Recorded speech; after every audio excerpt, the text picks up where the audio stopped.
ہم جس اللہ کو مانتے ہیں جو رب العالمین ہے، صرف رب المسلمین نہیں ہے یا صرف پاکستانیوں کا رب نہیں ہے، اور ہم اس نبی کو مانتے ہیں جو رحمت للعالمین ہے صلی اللہ علیہ وآلہ وسلم، اور ہم کہتے ہیں ہمارا دین جو ہے وہ امن کا دین ہے، لیکن آئے روز کبھی مشال خان کو مار دیتے ہیں، کبھی کسی کرسچن بستی کو آگ لگا دیتے ہیں، کبھی کسی سری لنکن انجینئر کو مار دیتے ہیں، اور کبھی سیالکوٹ سے تفریح کے لیے گئے ہوئے شخص کو سیالکوٹ ادھر سوات میں مار دیتے ہیں۔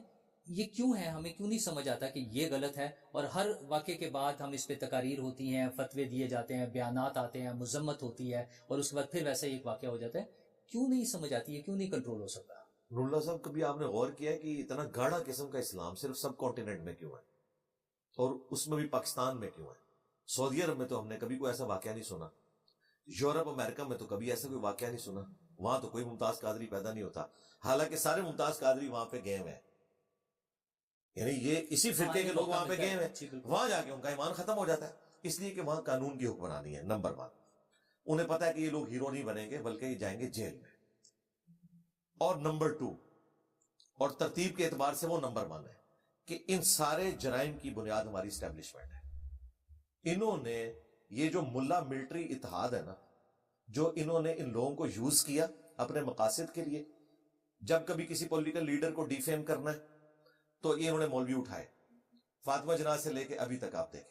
اب مودودی صاحب جیسے تو بڑے کم لوگ تھے سمجھدار، مودودی صاحب اس وقت فاطمہ جناح کے ساتھ کھڑے ہوئے، حالانکہ لوگوں نے کہا آپ نے تو خلافت و ملوکیت لکھی ہے اور آپ تو عورت کی حکمرانی کے قائل نہیں ہیں، لیکن انہوں نے کہا کہ نہیں، یہ جو اس کے پیچھے چال ہے نا، اس وقت ہمیں فاطمہ جناح کا ساتھ دینا چاہیے، اور بالکل انہوں نے ٹھیک کیا۔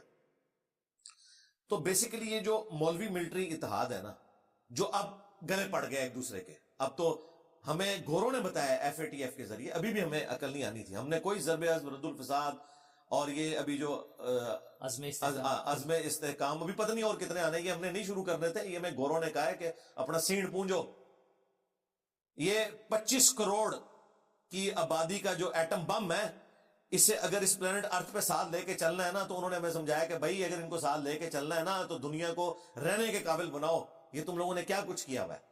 تو یہ سب کچھ ضیاء اللہ کے دور میں جو ایک پراکسی وار سنی شیعہ کی جو سعودیہ اور ایران کے اعتبار سے، ظاہر ایران میں انقلاب آیا تھا، انقلاب ایکسپورٹ ہوتا ہے، انہیں فوراً فکر پڑ گئی، یہاں پہ انویسٹمنٹ ہوئی، اور پھر جو افغان وار والا معاملہ ہوا، ان کو اوپن ایک خاص مقطع فکر کو، دیوبند کو، میں تو نام بھی لیتا ہوں، باقی لوگ تو کہتے ہیں چونکہ یہ ڈیجیٹل میڈیا ہے تو میں تو اس لیے نام بھی لیتا ہوں تاکہ بالکل ننگی کر کے بات بتائیں، سب نے تو نہیں کہنا کہ ایک تنظیم اور ایک فلاں ایک فرقہ۔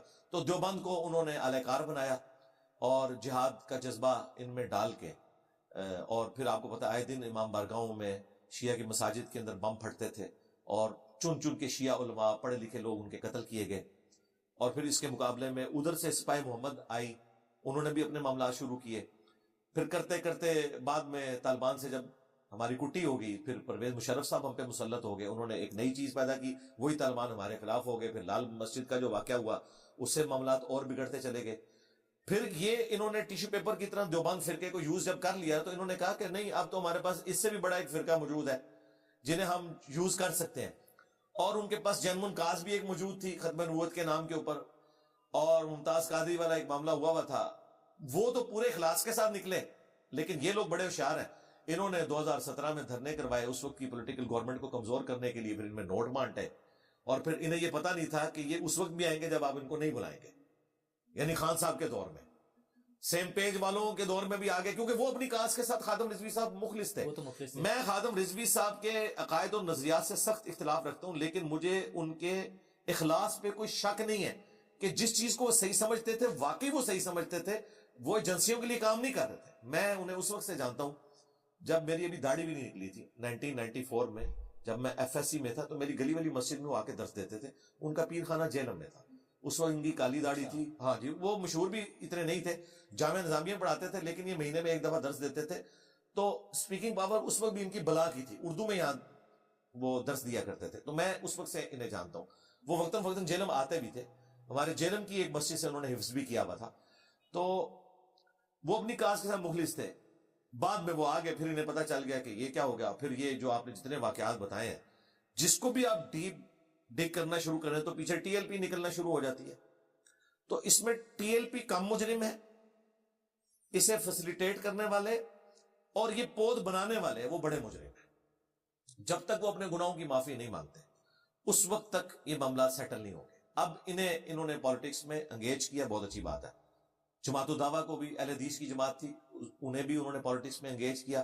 وہ بھی خطرناک ہو سکتے تھے کیونکہ وہ بھی جیب کترے اور اس طریقے سے اسٹریٹ کرائم کرنے والے لوگ بن سکتے تھے. ان کے بھی فنڈ ظاہر بند ہوئے ہیں تو انہوں نے بھی تو بے روزگار ہوئے, انہوں نے تو فن کوئی نہیں سیکھا ہوا, تو یہ بہت بڑا خطرہ تھا.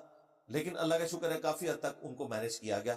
ان کی چونکہ شروع سے اس طرح نان اسٹیٹ ایکٹر والی تربیت نہیں ہوئی تھی. جماعت الدعوہ کو میں نے بڑے قریب سے دیکھا ہے. لوگ تو سمجھتے ہیں کہ شاید اہل حدیث جو فرقے کے جو اس قسم کے لوگ پاکستان میں پائے جاتے ہیں وہ بھی نان اسٹیٹ ایکٹر ہیں. وہ نان اسٹیٹ ایکٹر نہیں. حافظ سعید صاحب کو اس حوالے سے میں خراج تحسین پیش کرتا ہوں کہ انہوں نے تربیت یہ کی تھی کہ پاکستان میں کبھی ان کے ماننے والے نے کوئی اس قسم کی ایکٹیویٹی آج تک نہیں پرفارم کی. وہ اپنے نظم و ضبط میں رہ کے جی جو بھی ہاں اس سے وہ باہر بالکل. نہیں اور اس کی وجہ سے طالبان نے جماعت الدعوہ کے سینکڑوں لوگوں کو قتل بھی کیا.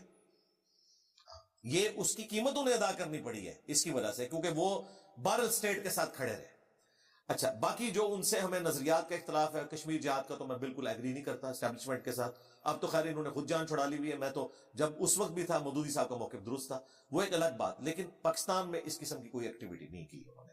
ہاں, عرب ملکوں کے اندر جو آپ کو یہ سارا فساد نظر آ رہا ہے جہاد کے نام کے اوپر, وہ میں مانتا ہوں کہ وہ اہل حدیث فرقے کے لوگ ہیں, بڑے ہارڈ لائنر قسم کے, جس طرح داعش ایک جماعت اب تو آلموسٹ وہ ختم ہو چکی ہے. انہیں فنڈنگ پھر امریکہ نے بھی کی, سعودیہ نے بھی کی, بعد میں وہ ان کے گلے پیٹ ہوگی. تو یہ بیسیکلی ان میں بھی جو لوگ تھے, یہاں سے بھی کئی لوگ گئے, وہ مخلص تھے لیکن وہ یوز ہو گئے.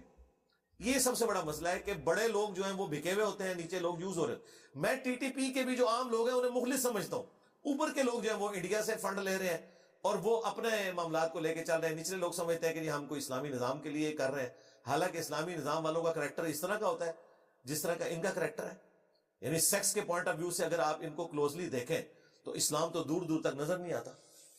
اچھا, یہ جو توہین کے حوالے سے جو واقعات ہو جاتے ہیں ان کا حل کیا نکلے گا, کہاں رک سکتے ہیں؟ اور جب ہم ایک اس میں آرگومنٹ یہ لیتے ہیں کہ یہ جو شخص مارا گیا ہے اس نے یہ جرم نہیں کیا تھا, تو کیا ہم کہیں انڈائریکٹلی یہ پروپیگیٹ تو نہیں کر رہے ہوتے کہ اگر یہ جرم صحیح ہوتا تو اس کو مار دینا چاہیے تھا؟